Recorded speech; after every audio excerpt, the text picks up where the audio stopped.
All right, we are moving on to of the deduction of the pure concepts of the understanding, section 2. This is the A version of the transcendental analytic. Analytic, right? Hold on, let me check my transcendental deduction. The A version. This is the A version. Of the a priori grounds for the possibility of experience. All right, so Kant, still on his quest to connect intuitions, experience with the understanding. And he's separated them out so much, he has to build a bridge between the two of them. And yeah, let's just get into it. It is altogether contradictory and impossible that a concept, although itself neither contained in the concept of possible experience, nor consisting of elements of such an experience, should be produced entirely a priori, and yet refer to an object. It is altogether contradictory and impossible that a concept, although itself neither contained in the concept of possible experience, nor consisting of elements of such experience, should be produced entirely a priori, and yet refer to an object. Okay. For it would then have no content. Yeah, I think what he's saying is like, if there was an a priori concept that had absolutely no experience portion of it, like intuition portion of it, then it would be nothing. Because both of those things are kind of, codependent on one another, to use probably a more contemporary term. For it would then have no content because no intuition corresponds to it. Ha! Nailed it.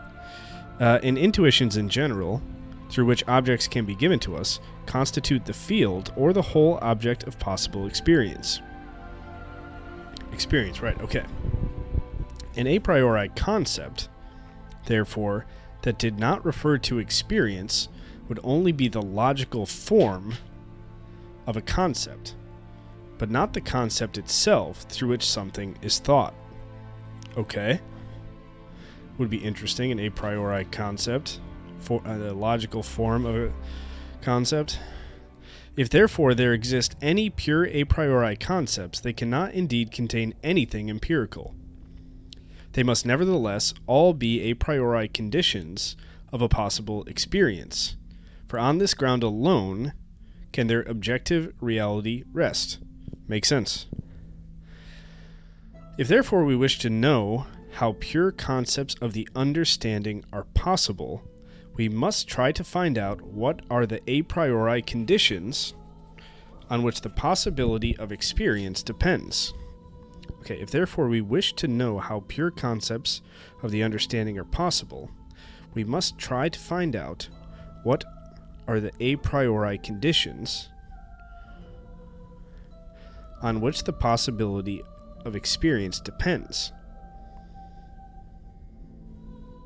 and on which experience is founded, even when we abstract from everything empirical in appearances. A concept expressing this formal and objective condition of experience, universally and sufficiently, might be properly called a pure concept of the understanding. Makes sense.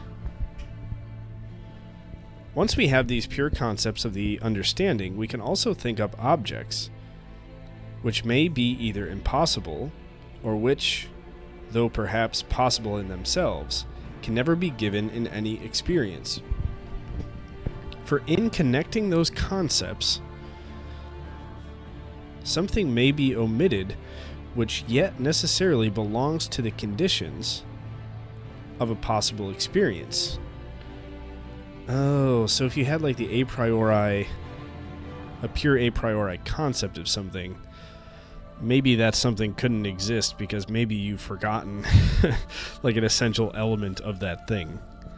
I mean, it could even be space and time, couldn't it?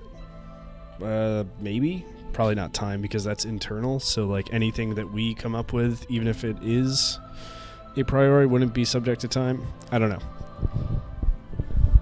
I'm taking off my sweatshirt again.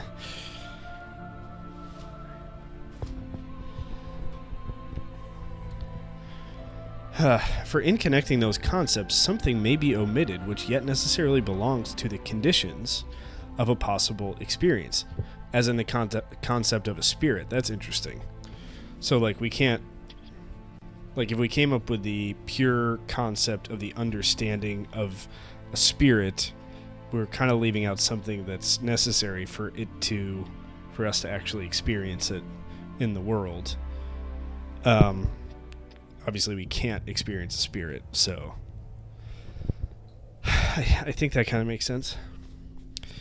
Or perhaps pure concepts of the understanding are extended beyond what experience can reach. Okay, as within the concept of God. But the elements of all a priori knowledge, even of gratuitous and preposterous fancies, though they cannot be borrowed from experience, for in that case they would not be a priori knowledge, must nevertheless always contain the pure a priori conditions of a possible experience and of an object of this experience. Okay. Yeah, it doesn't have to... Okay, these pure a priori...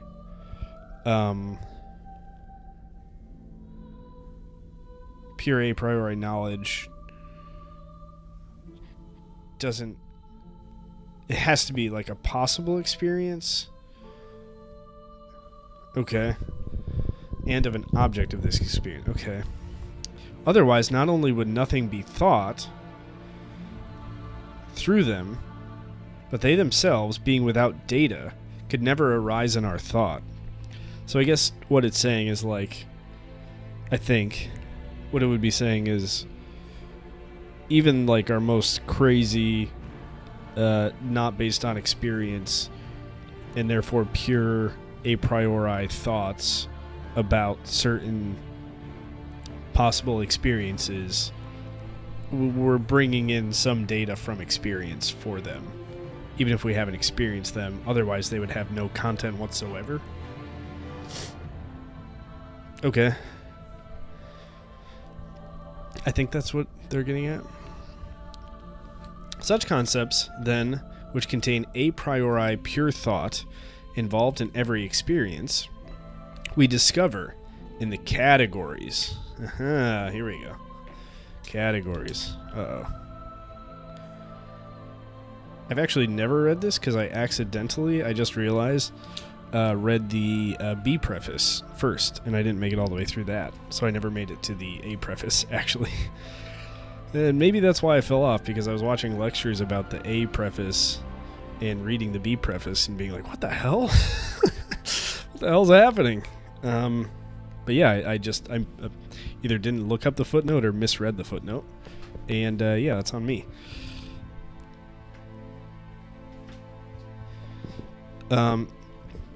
It's still a goofy way to print this. I flagged that last episode. Like, it's printed like half and half, like horizontally on the page. And the A preface is on the bottom. I thought they would have the A preface first. And that's why I read it first. And I must not have read the footnote very closely. Anyway, nobody cares. Nobody's listening.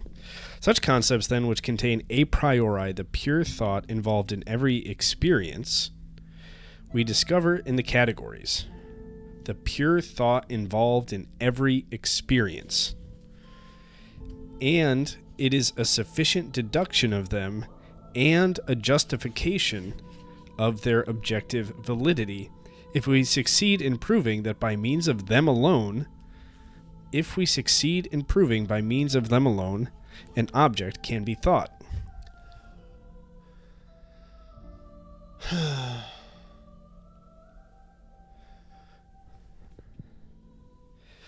But as in such a thought, more is at work than only the faculty of thought, namely, the understanding. And as the hold on, I want to take a second, because I didn't have it, like, literally 15 seconds ago when I paused, but I was watching the Professor Gijsbers video related to this, and he did a really, really interesting, like, highly recommend his, I think it's video 23 and 24, videos 23 and 24 of his lecture series, on the transcendental object first, and then the transcendental subject. And the transcendental object would be obviously like objects in the world, which we are trying to figure out how those objects then, like from the object's perspective, how they relate to our understanding. And the subject is from the subject, meaning like the individual's perspective. And effectively, I think I kind of stumbled upon this in the last reading by myself, and it actually made me feel kind of good when I realized that I kind of got this without any guidance. Just because I struggled through this so much, it's good to know that maybe I know what I'm or I'm correct in what I'm thinking sometimes. But anyway, Professor Gijsbers made the point during one of those things that, like, effectively how we experience the world and how we experience things in the world, and this is empirical, so it's not exactly what Kant is after, but, you know, I use the hypothetical of the computer sitting in front of me. In order to experience that as a computer, effectively, we are not just, like, using the sense data, otherwise it would just be a sense, like a bunch of data and colors and sounds and stuff that doesn't necessarily mean anything to us, right? But we're putting a bunch of rules, like, on the computer. You know, okay, this thing has a screen. This thing has a keyboard. That has letters on it. The keyboard is probably for typing. You know, it's squarish. It opens. There are things on a screen. There's a cursor, etc. It has a certain weight to it. It's, you know, it's black, etc. And all of those things come together, and those are effectively rules that I put in the computer bucket. And my brain automatically, like, sifts through those, recognizes those, compartmentalizes those, organizes those, and comes up with computer. And it's, you know, probably pretty much instantaneous, and the question is, like, where does that come from? Does that come from the object and experience? Like, and the answer to that would be, or Kant's answer to that at least, would be no, because there are no rules in experience, right? Like, the computer doesn't sit there and, like, impinge any, you know, information upon us, or, like, say, like, hey, I'm a computer because of X, Y, and Z. No. Where do the rules come from? The rules come from the understanding, like us. And therefore, effectively, like, we don't experience any object without also, you know, imposing those rules upon it with the understanding. And therefore, like, the understanding is as integral to our experience of objects as objects are integral to our understanding. And so, yeah, I wanted to make that point because I paused to make it and I didn't have it, and I wanted to stop that really quickly and kind of just tease that out. Okay, but as in such a thought, more is at work than only the faculty of thought, namely the understanding. And as the understanding, as a faculty of knowledge that is meant to refer to objects, requires an explanation as to the possibility of such a reference, we must first consider not as to their empirical, but as to their transcendental constitution, the subjective source which formed the a priori foundation for the possibility of experience. We must first consider not as their empirical, but as their transcendental constitution, the subjective sources which form the a priori foundation for the possibility of experience. Okay. If every single representation were completely foreign to and, as it were, isolated and separate from every other representation, no such thing as knowledge could ever arise. And it makes sense. Like, if every time if, like, truly I didn't impose any rules upon the world, and, like, I wasn't doing anything in the background, and I was just experiencing sense data, and then, based on experience, figuring stuff out, like, I think our existence would be like really, really different, right? Like every morning you'd wake up and be like, okay, what's that? The ceiling? I don't know. I don't remember. Like, you know what I mean? And it would, I don't know.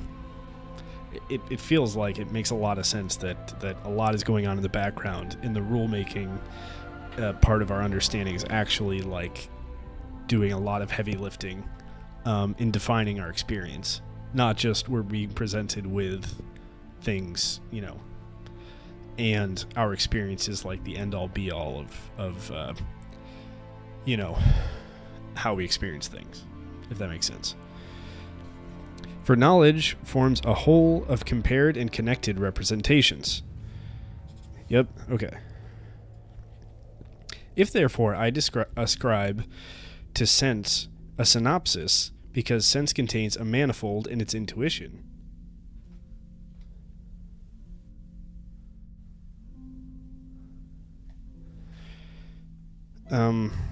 if therefore I ascribe to sense a synopsis, because sense contains a manifold in its intuition, then there always corresponds a synthesis to this synopsis, and receptivity can make knowledge possible only when combined with spontaneity. And I think, you know, receptivity would be like experience, spontaneity, like the understanding, organizing stuff. This spontaneity now is the ground of a threefold synthesis, which must necessarily take place in all knowledge, namely, firstly, the synthesis of the apprehension of representations as modifications of the mind in intuition. Okay. Secondly, the synthesis of the reproduction of them in imagination. And thirdly, that their recognition in the their recognition in the concept. Okay. These three lead us to three subjective sources of knowledge which render possible the understanding itself, and through it, all experience as an empirical product of the understanding.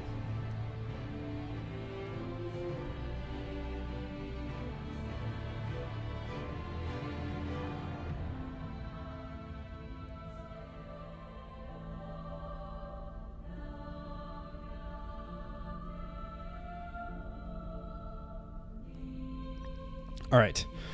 Next section, preliminary remark.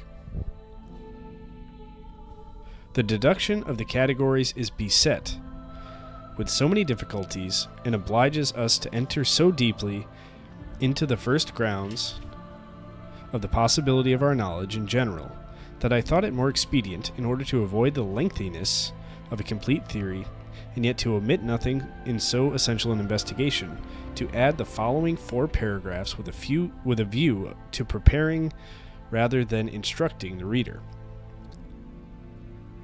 I shall proceed to a systematic discussion of these elements of the understanding only in the 3rd section. Until then, the reader must not allow himself to be frightened by a certain amount of obscurity. I mean, I wouldn't have made it this far if I were. At first, such obscurity is inevitable on a path never trodden before, but it will, when we come to that section, give way, I hope, to emerge insight, or to complete insight. Oh my god.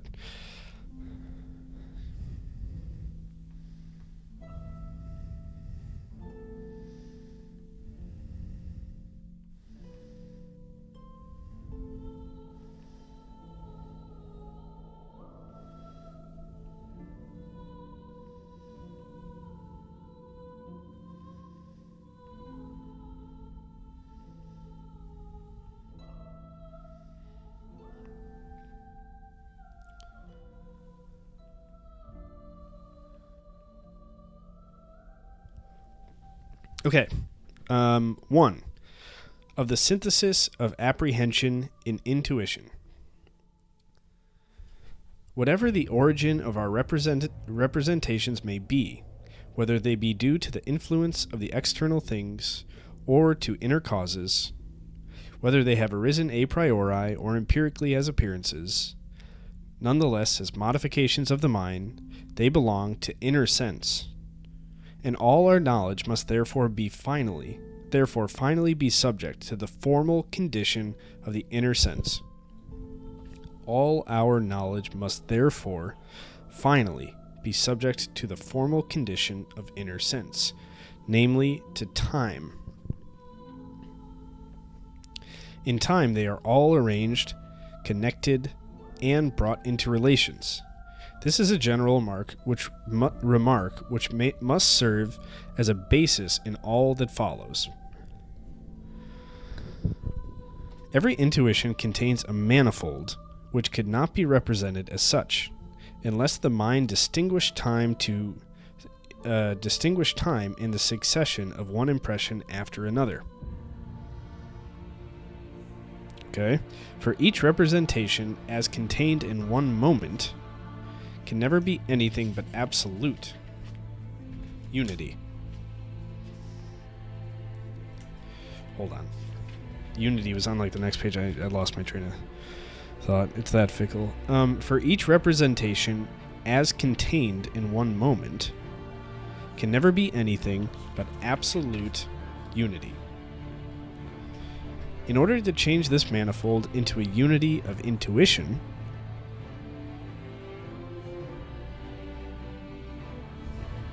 isn't it? Okay. Okay, but he's talking about the inner manifold. In order to change this manifold into a unity of intuition, as for instance in the representation of space, it is necessary first to run through the manifold and then to hold it together. It is this act, run through the manifold and then hold it together. It is this act which I call synthesis of the apprehension. I wish you wouldn't fucking name so much shit. There's like so many terms that don't like that are like such terms of art. Okay. So running through the manifold and holding it together. That act is called synthesis of the apprehension. Okay? Because it is aimed directly at intuition, which no doubt offers a manifold, but a manifold which it can never establish as a manifold and as contained in one representation without a synthesis occurring thereby. That kind of makes sense. That makes sense, right? Because it's like, okay, I've experienced the last 10 minutes. In order to actually, in order to have like an idea of those or a concept of those last 10 minutes or judgments related to those last 10 minutes, like I effectively have to hold all of those last 10 minutes into a single moment. I mean, query whether that specifically is possible, but like that is the idea. And that can't happen in intuition, right? That can't happen in experience because it's all just sequential, single moments.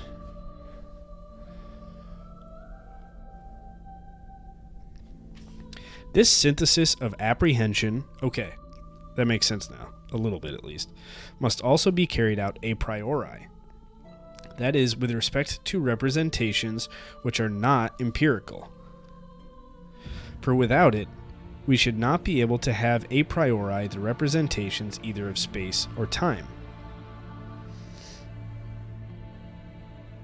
For these cannot be produced except through the synthesis of the manifold, which sensibility offers in its original receptivity. Okay. It follows, therefore, that we have a pure synthesis. Okay. So, like, because space and time are what they are, like, infinite, like, you know, divisible in unique ways,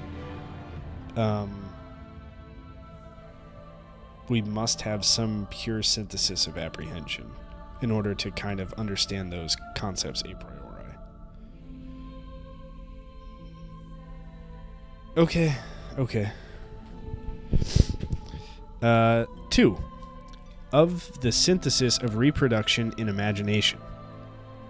It is no doubt merely an empirical law, according to which representations that have often followed or accompanied one another finally become associated and so closely connected that even without the presence of the object, one of these representations will, according to an invariable rule, produce a transition of the mind to the other. Okay, so he's talking about the synthesis of reproduction in imagination. I'm going to reread that. Sorry. It is no doubt merely an empirical law, according to which representations that have often followed or accompanied one another finally become associated and so closely connected that even without the presence of the object, one of these representations will, according to an invariable rule, produce a transition of the mind to the other. Okay. Professor Gijsbers talked about this. Like, this is like the reproductive imagination. And so produce a transition of the mind to the other. The example he used was like, if you hear a knock on the door and like, you know, your friend's behind it every time because you're roommates or something, or your wife or whatever, then when you hear the knock on the door, it's going to produce the idea that your friend or that person is behind the door. And you kind of reproduce those previous experiences within that experience. That's the reproductive imagination. Or at least that's what was explained to me. This law of reproduction, however, presupposes that appearances themselves are actually subject to such a rule, and that such accompanying or following takes place in conformity with certain rules in the manifold of these representations. Okay? For without this, our empirical imagination would never find anything to do that would be appropriate to its ability, and would remain therefore buried within our mind as a dead and unknown and to us unknown faculty. If cinnabar were sometimes red and sometimes black, sometimes light and sometimes heavy, if a person could be changed now into this, now into another animal shape, if on the longest day the fields were sometimes covered with fruit, sometimes with ice and snow, then my empirical imagination would never be in a position when representing the color red to think of heavy cinnabar. Okay, meaning we have a lot of associations in the world that we reproduce, and, you know, it's kind of a shorthand for our imagination to kind of conceptualize and contextualize is probably a better word, the world. Okay. And if we never did that, then this contextual, I think he's making the point that this reproductive imagination would be like unknown to us. Nor could an empirical synthesis of reproduction take place if a certain name were given sometimes to this, sometimes to that object, or if the same object were sometimes called by one and sometimes by another name, without any rule to which appearances by themselves are subject. But as we have kind of talked about, experience, the empirical world itself, isn't subject to any of those kind of rules. We are making those rules in our head. So, like, just because we hear a knock on the door doesn't mean our friend's behind it. That's just what our brain does. That's a rule that our mind imposes on that. There must therefore be something to make this reproduction of appearances possible, by being itself the a priori foundation of a necessary synthetic unity of them. There must therefore be something to make this reproduction of appearances possible, by being itself the a priori foundation of a necessary synthetic unity of them. We will soon discover this something if we keep in mind that appearances are not things in themselves, but the mere play of our representations, which, in the end, are determinations of our inner sense. If, therefore, we could show that even our purest a priori intuitions give us no knowledge, unless they contain a combination of the manifold that would render a thoroughgoing synthesis of reproduction possible, it would follow that this synthesis of imagination is, prior to all experience, founded on a priori principles, and that we must assume a pure transcendental synthesis of imagination which underlies the possibility of all experience. Such experience presupposing, necessarily, the reproducibility of appearances. Okay, so I think what he's saying is like,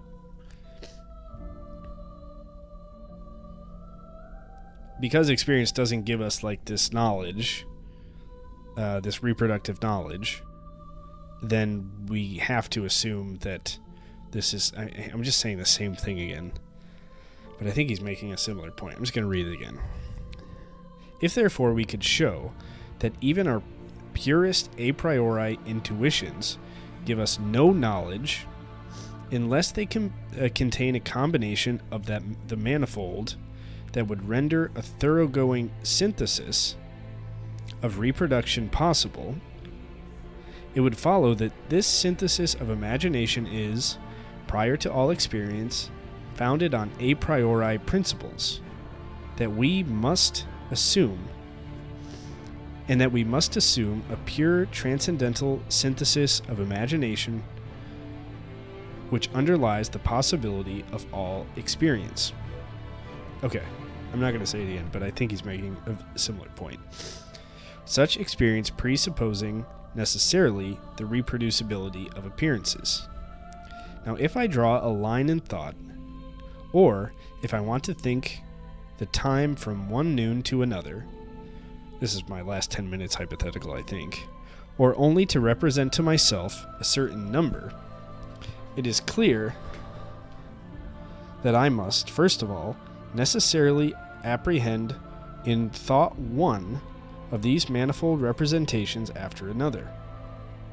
If I were to lose from my thoughts the preceding representations, the first parts of the line and the preceding parts of time, or units represented one after the other, and while I proceed to what follows, did not reproduce them, there would never arise a complete representation. Exactly, okay.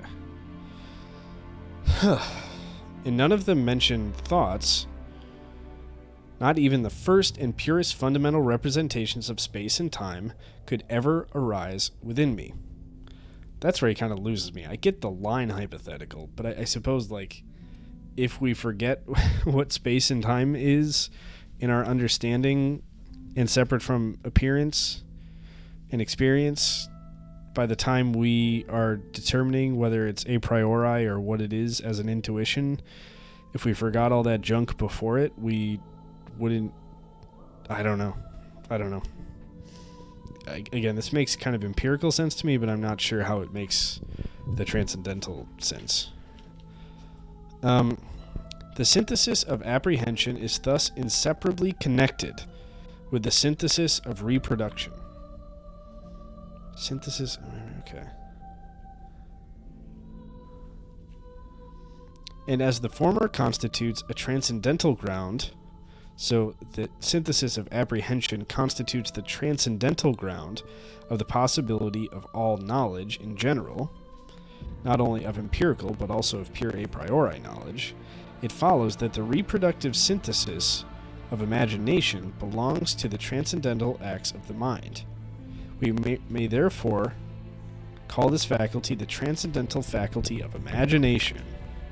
Imagination. Okay. Of the synthesis of recognition in the concept. Without being conscious that we are thinking now, that what we are thinking now is the same as what we thought a moment before, all reproduction in the series of representations would be vain. That makes sense. Like, if I don't know what I said in the previous sentence, by the time I say the current sentence, like, how could I ever have any trains of thought? And that would probably be true, like, word to word, syllable to syllable, if it's true from sentence to sentence. And, like, as, you know, whatever. As fine as you want to cut that. Each representation would, in its present state, be a new one, and in no way belong to the act by which it was to be gradually produced. The manifold of the representations would never, therefore, form a whole. Right.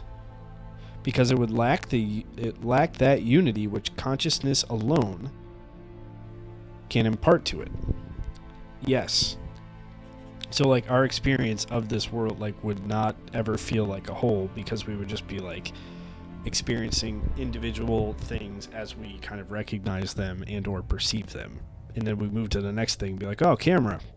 What was the last thing? Oh, TV. Okay, cool. Hey, what's that? Is that a camera? Like, you know what I mean? Okay. So, if in counting I forget the units which now present themselves to my mind have been added to me gradually one to the other, I should not know the production of the amount through the successive addition of one to another, nor consequently should I know the number. What? Is there a more fucking confusing way to say a pretty simple sentence that, like, if I can't remember the previous number I was counting, I won't know how I got to, like, a number in the future? For this number is a concept which consists entirely in the consciousness of this unity of synthesis. The very word concept could of itself suggest this remark. For it is this one consciousness that unites in one representation the manifold that has been gradually intuited and afterwards reproduced. And this goes back to like the idea that, well, the understanding is the part of our experience that has rules, and those rules really come about in concepts where we like put things together and kind of rationalize them. So yeah, I'm going to reread that sentence. The very word concept could of itself suggest this remark. For it is this one consciousness that unites in one representation the manifold that has been gradually intuited and afterwards reproduced. This consciousness may often be very faint, and we may connect it only with the effect and not with the act itself, i.e., not immediately with the production of a representation. But in spite of these differences, a consciousness, though it be lacking in conspicuous clarity, must always be encountered. Without it, concepts and with them knowledge of objects are perfectly impossible. That makes sense. And here we need to arrive at a clear understanding of what we mean by the expression an object of representations. We said before that appearances themselves are nothing but sensible representations, which therefore in themselves must not be taken as objects. Outside our power of representation. Okay, so we said before that appearances themselves were nothing but sensible representations, which therefore in themselves must not be taken as objects. But sensible representations, which therefore in themselves must not... It's like objects, I think it means like things in themselves. So what appearances are like things as presented to us, sensible representations, which therefore in themselves must not be taken as objects, meaning not taken as the thing in itself, actually. What then do we mean when we speak of an object corresponding to, and therefore also distinct from, our knowledge? It is easy to see that such an object can be thought only as something in general, equals X. I think this is the transcendental object. Because outside our knowledge, we have nothing which we could set opposite this knowledge as corresponding to it. Now we find that our thought of the reference of all knowledge to its object contains an element of necessity. the object being looked upon as that which prevents our knowledge from being determined at haphazard or arbitrarily, and which causes it to be determined a priori in a certain way. I'm going to reread that, and I'm sorry. Now we find that our thought of the reference of all knowledge to its object contains an element of necessity. Right, okay. Meaning, our thoughts about an object, like I said, the rules for the computer effectively contain an element of necessity, meaning like those thoughts and rules are necessary for our experience of that object as an appearance, not as a thing in itself, as it's being represented to us. The object being looked upon as that which prevents our knowledge from being determined at haphazard or arbitrarily. And the object is necessary for us to, like, gain knowledge, like, I can't think of the phrase right now, but like, that he said in the beginning of the book, where like ideas without, or objects without concepts are nothing, and concepts without intuitions are blind, or whatever the shit. The object being looked upon as that which prevents our knowledge from being determined at haphazard or arbitrarily. Meaning, if we have just like concepts without actual objects, the concepts would be totally arbitrary because they're not actually based on anything. Okay. And which causes it to be determined a priori in a certain way. And that's where you lose me. For as this knowledge is to refer to an object, its elements must necessarily, in reference to this object, agree with each other. That is to say, possess that unity which constitutes the concept of the object, of an object. Okay. So in other words, like, is this a priori? He's saying a priori. For this knowledge is to refer, as this knowledge is to refer to an object, its elements must necessarily.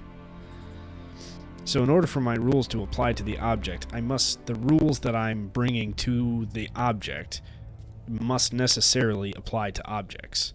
Otherwise, I wouldn't be able to make sense of anything.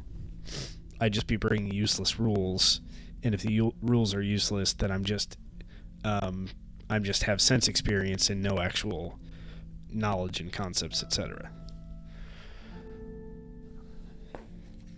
But couldn't it just be possible that there's a disconnect? There's just a disconnect. I bring the rules, like, they don't apply. I think they applied. We don't know. And fuck it. Like, that's just where we are. And we'll never know. But it is clear that as we are only dealing with the manifold of our representations, and as the X, the object, corresponding to them, since it is to be something different from all of our representations, is nothing really to us, the unity which the object makes necessary cannot be anything but the formal unity of consciousness in the synthesis of the manifold of representations. Only when we have produced synthetic unity in the manifold of intuition do we say that we know the object. Preach. This unity is impossible, however, if the intuition cannot be produced according to a rule through such a function of synthesis as makes the reproduction of the manifold a priori necessary, and as makes possible a concept in which this manifold is united. Thus we think of a triangle as an object by being conscious of the combination of three straight lines according to a rule by which such an intuition can always be presented. This unity of rule determines all the manifold and limits it to conditions which render the unity of apperception possible. And the concept of this unity is the representation of the object, the concept of the unity. So the concept of us... Okay, so, like, I think this was the part of the transcendental subject. video that Professor Gijsbers that I referenced earlier. But like, the idea is that the transcendental subject is necessary for the object, because it will only be understood as an object if there is a subject which experiences it, one, and then two, does the synthesis, and then kind of three, it's probably more things than this, but like three, all of those things exist within the subject to understand that object. And I think that's what he's getting at here. Like, not only does there need to be the intuition, not only does there need to be the synthesis, taking that information, taking it through the understanding, bringing the a priori rules and all that other shit, but then at the other end, we have to hold all that stuff in, like the idea of the line, and remembering the thing at the end of the line. We have to hold all that in, and then simultaneously, like, that has to exist within us, and we can have concepts that apply both to intuition and to the understanding portion of it. Okay. Maybe. I don't know. What do I know? This unity of rule determines all the manifold and limits it to conditions which render the unity of apperception possible. And the concept of this unity is the representation of the object equals X, which I think through the above-mentioned predicates of a triangle. All knowledge requires a concept, however obscure or imperfect that concept may be. And a concept is always, with regard to its form, something that is general and can serve as a rule. Thus the concept of body serves, according to the unity of the manifold, which is thought through it, as a rule for our knowledge of outer appearances. But it can be a rule of intuitions only insofar as it represents in any given appearances the necessary reproduction of their manifold, and hence the synthetic unity in our consciousness of them.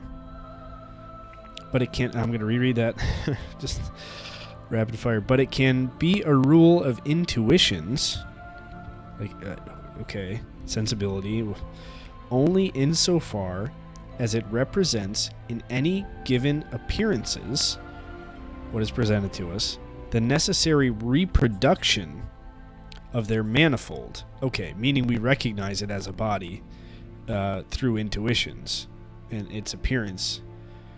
And hence the synthetic unity, meaning the unity between our concept of a body and our current intuition of it coming together in our consciousness of them.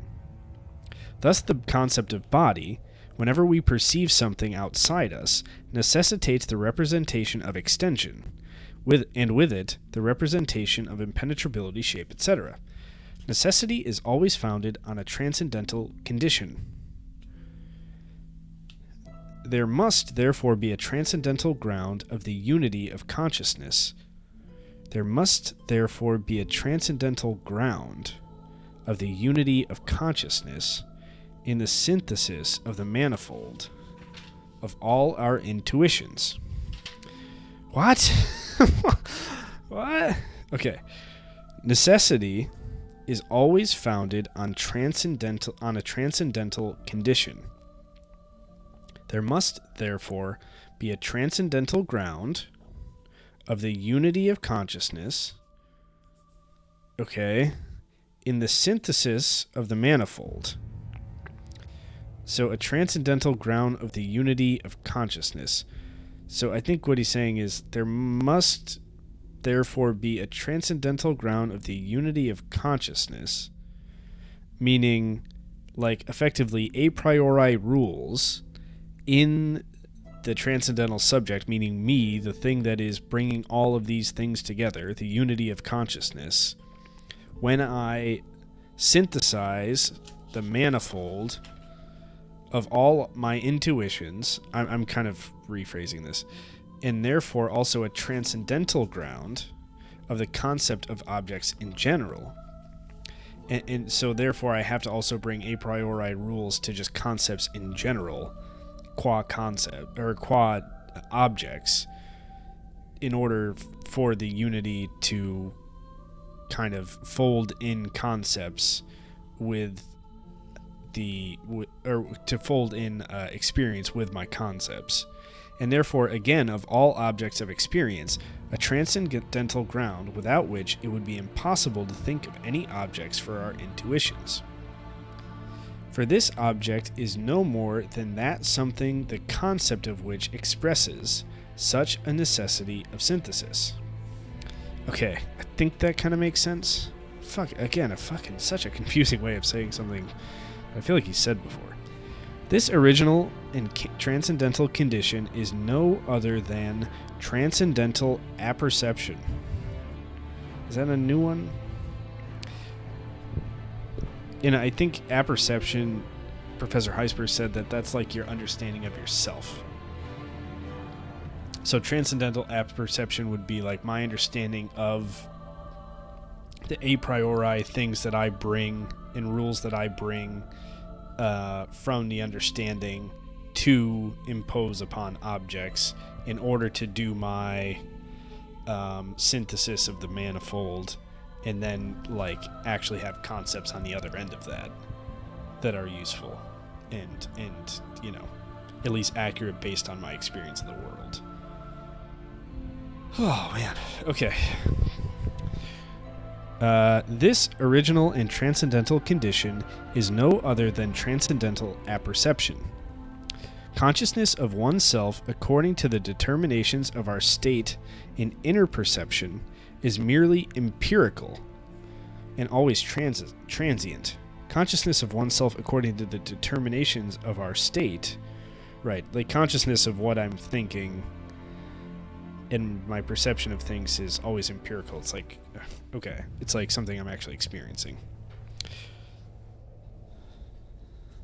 Like kind of a meta, like meaning like, okay, if I'm thinking about what I'm able to, not what I'm able to think, but like, if I'm thinking about what I've said today, that's empirical, if that makes sense. I think that's what he's saying. There can be no fixed or permanent self in this stream of inner appearances. It is usually called inner sense or empirical apperception. What is to be represented necessarily as numerically identical cannot be thought as such through empirical data. A condition that is to render such a transcendental presupposition valid must be one which precedes all experience and which makes experience itself possible. Okay. No knowledge can take place in us. No connection or unity of one item of knowledge with another, without that unity of consciousness which precedes all data of intuitions, and by reference to which all representation of objects is alone possible. Okay, I get that. This pure, original, and unchangeable consciousness I shall call transcendental apperception. Pure, original, and unchangeable consciousness, okay? That it deserves such a name is evident from the fact that even in the purest objective unity, namely that of the a priori concepts, space and time, is possible only by referring the intuitions to this apperception. Could reread that. That it deserves such a name is evident from the fact that even the purest objective unity, namely that of a priori concepts, space and time, is possible only by referring the intuitions to this apperception. Meaning, like, the reason we know space and time are a priori concepts, as a priori concepts. I guess they're intuitions rather than concepts, but I think he's using concepts more generally here, is based on my experience of them. And like my self-awareness of my experience of them and examining how I experience them. The numerical unity of this apperception, therefore, forms the a priori ground of all concepts, just as the manifoldness of space and time forms the a priori ground of the intuitions of sensibility. This very transcendental unity of apperception turns all possible appearances that can come together in one experience into a connection of all these representations according to laws. Okay. This very transcendental unity of apperception turns all possible appearances that can come together into one experience, into a connection of all these representations according to laws. Okay?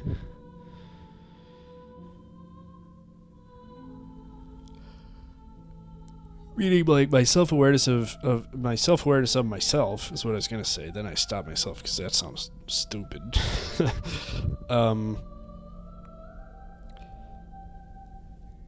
Makes, like, my awareness of myself and my ability to, like, apprehend things is what makes it possible for me to recognize that all these representations operate according to laws and operate according to my transcendental unity. That's a concept I made up. Transcendental unity, which is what I'm going to call myself from now on. For this unity of consciousness would be impossible if the mind, in the knowledge of the manifold, would not become conscious of the identity of the function by means of which it synthetically combines the manifold in one item of knowledge. Meaning, if we were unaware of our ability to combine all of these various concepts, ideas, experiences into one, one thing, into one body, or into one concept, or into one idea, our lack of self-awareness and awareness of our, ability or function in doing that, it would make it impossible for us to do that. I don't know. Therefore, the original and necessary consciousness of the identity of oneself is at the same time a consciousness of an equally necessary unity of synthesis, of the synthesis of all appearances according to concepts.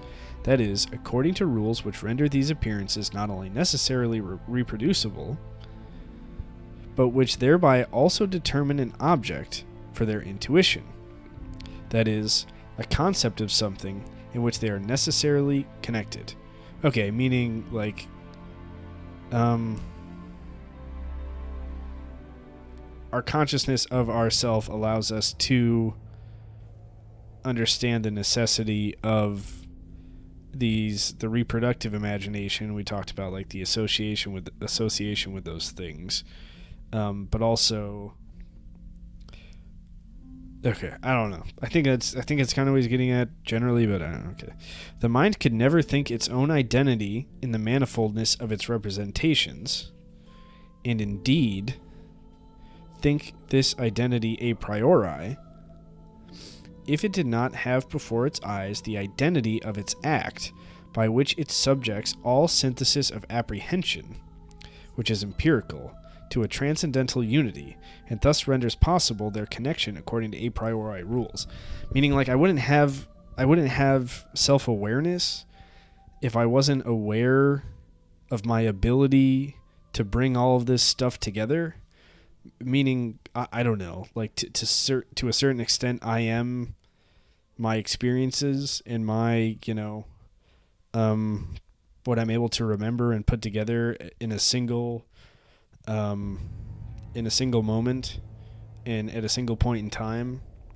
And if I wasn't aware of my ability to do that, I wouldn't have any concept of myself, because I would just think I was just existing in that moment and wouldn't really have an awareness of the fact that I am a being that has experienced a lot of different things over a long period of time. And that's kind of what self is, like holding all those things together in one specific person in one specific point of time. And if I didn't know I could do that, I wouldn't really know myself. Yeah, okay. I could get behind that. I don't know if that's what he's saying, but that kind of makes sense. We shall now be able to determine more accurately our concept of an object in general. Okay, well that's that's exciting. How does that work?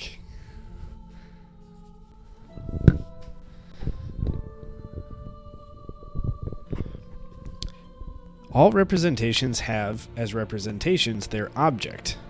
Yes. And can themselves in turn become objects of other representations. The only objects which can be given to us immediately are appearances, and that in them which refers immediately to the object is called intuition. Yes, these appearances, however, are not things in themselves, right? But only representations, which in turn have their object, right?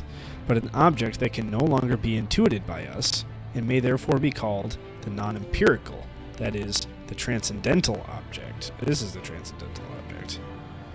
Okay, that's the thing in itself that we can't intuit or know. Okay. The pure concept of this transcendental object, which really is always the same, equals X. It says equals space capital X. I don't know if that's some sort of annotation I should know, or shorthand for something, but the pure concept of this transcendental object, which really is always the same, equals X in all our knowledge, is that which alone can provide all our empirical concepts in general a reference to an object or objective reality. What? The pure concept of this transcendental object, okay, which really is always the same, is that which alone, I'm going to cut out the parentheses. The pure concept of this transcendental object is that which alone can provide for all our empirical concepts in general a reference to an object or objective reality. Okay, does he mean it's kind of like a stand-in for like actual objective reality? Like the transcendental object? This concept cannot contain any determinate intuition, right? Because we can't intuit things in themselves, and can therefore only apply to that unity which must be found in any manifold of knowledge, insofar as this manifold has reference to an object. Okay.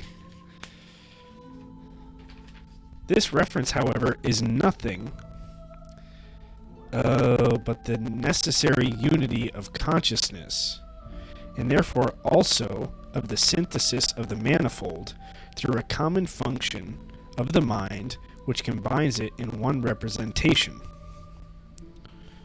Okay. Talking about okay.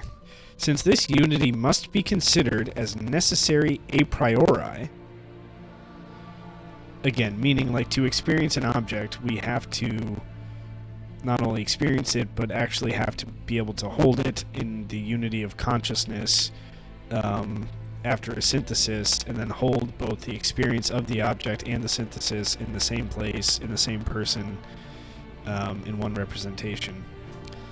Since this unity must be considered as necessary a priori, why? Because without it, he answers, because without it, our knowledge would be without an object.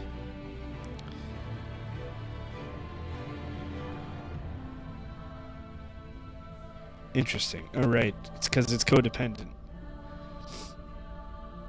So if we have knowledge of something, there has to be a corresponding object and vice versa. That's why this holding something in necessarily implies the existence of the object. And the object also implies the necessity of our understanding and the imposition of rules on it, because without those we wouldn't experience the object.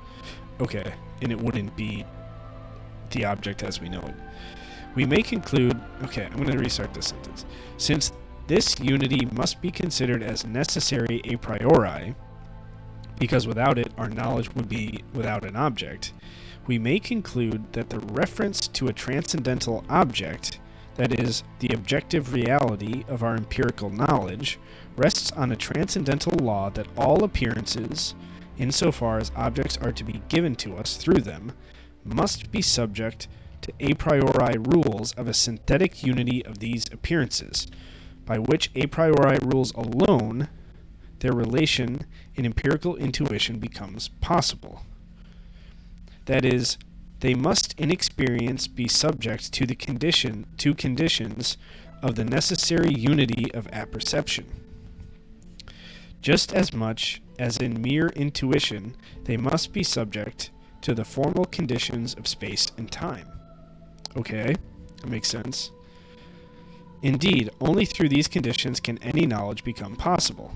Okay, got it.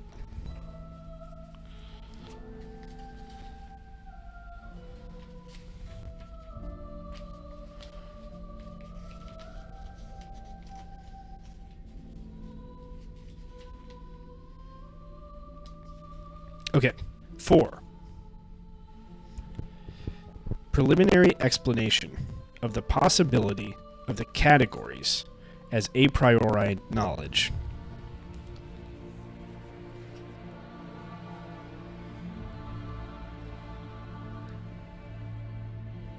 So I think, just to preface this really quick, and this is from Professor Gijsbers' videos. I should probably just go watch them so I can stop referencing them.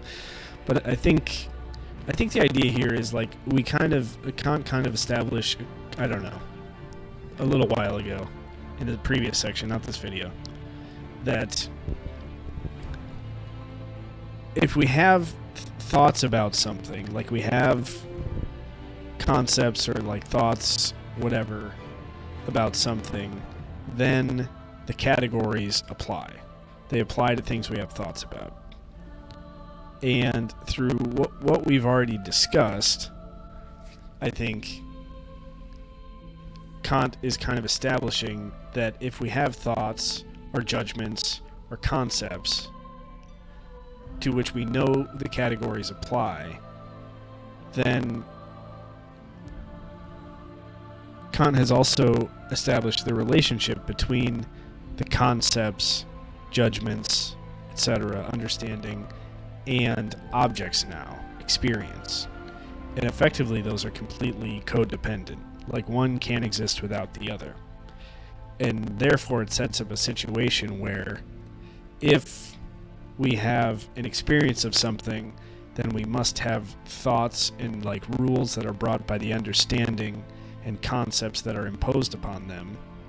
And if we must have thoughts imposed upon them based on the understanding, imposed upon our experience of them, because those concepts, thoughts, rules must apply to the categories, then effectively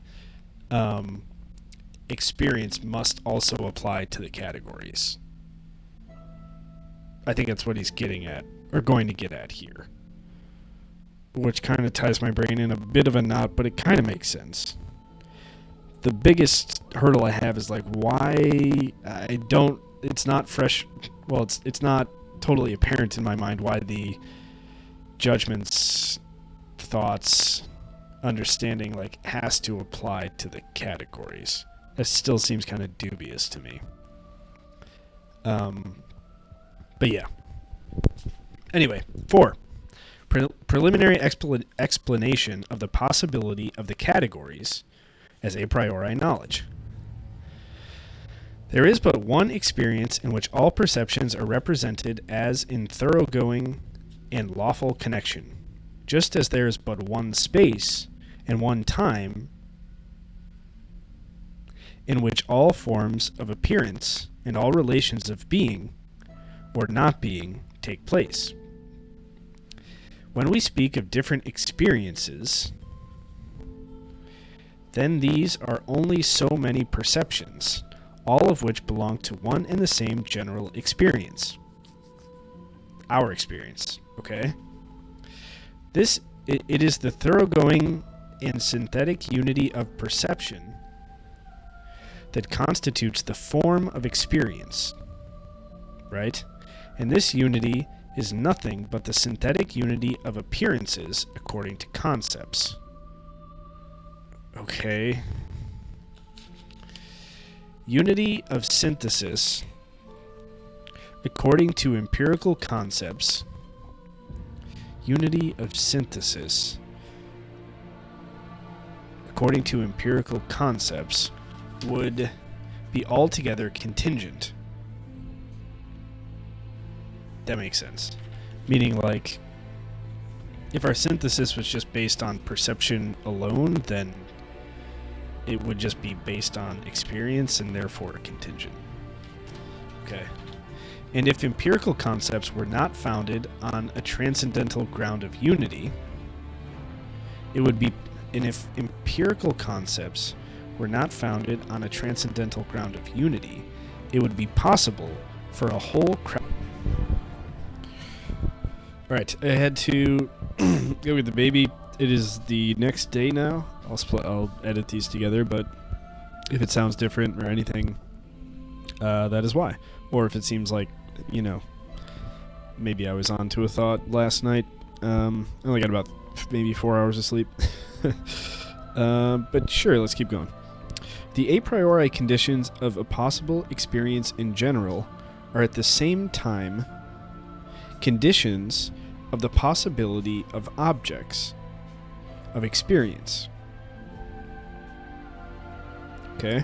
Now I maintain that the categories of which we are speaking are nothing but the conditions of thought in a possible experience, as much as space and time contain the conditions of intuition for that same experience. These categories, therefore, are also the fundamental concepts by which we think objects in general for appearances, and have therefore a priori objective validity.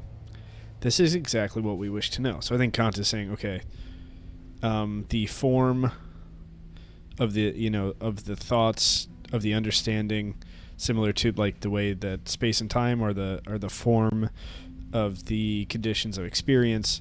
The form of the thoughts and understanding that we bring a priori in order to comprehend or, experience intuitions. That's the categories. The categories are those a priori rules which the understanding brings to bear upon intuitions. Okay. Where'd my highlighters go? Ah, shit.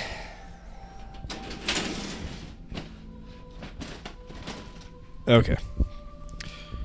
The possibility, nay, even the necessity of these categories rests on the reference that our whole sensibility, and with it all possible appearances, have to original apperception.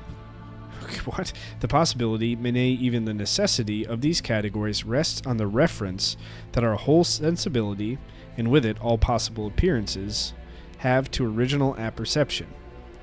In original apperception, everything must be necessarily subject to the conditions of the thoroughgoing unity of self-consciousness. That is, must necessarily submit to the universal functions of synthesis, namely, of that synthesis according to concepts in which alone apperception can prove a priori its thoroughgoing and necessary identity. Thus the concept of cause is nothing but a synthesis of that which follows in the series of time with other appearances, according to concepts.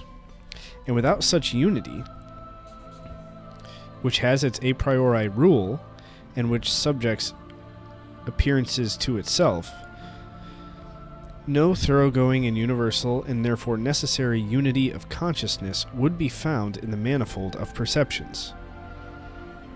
Okay. Such perceptions... Having trouble turning this page. Okay. Such perceptions then belong to no experience at all, and so would be without an object, and would be merely a blind play of representations, less even than a dream. All attempts to derive these pure concepts of the understanding from experience and to ascribe to them a merely empirical origin are, therefore, perfectly vain and useless. I need not even dwell on the fact that the concept of cause, for instance, contains an element of necessity, which no experience can ever supply. For instance, I need not dwell on the fact that the concept of cause contains an element of necessity, which no experience can ever supply. Experience can indeed teach us that one appearance usually follows upon another, but it can never teach us that it must follow the other, necessarily, Hume's point. Nor can it teach us that from the appearance, viewed as a condition, we can make an a priori and entirely universal inference to what must follow. And thus I ask, with regard to the empirical rule of association, which we must always assume when we say that everything in a succession of events is so entirely subject to the rules that nothing ever happens without something preceding it upon which it always follows. What does it, as a law of nature, rest upon? And how is this very association possible? I'm guessing he's going to say the a priori understanding. The ground for the possibility of the association of the manifold, insofar as it is contained in the object,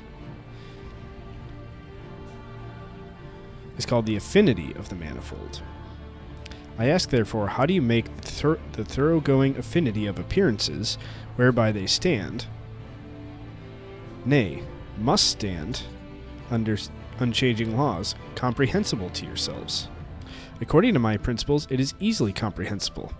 All possible appearances belong as representations to the entire possible self-consciousness. Yep. From this, as a transcendental representation, numerical identity is inseparable, and is a priori certain, because nothing can come to knowledge except by means of this original apperception.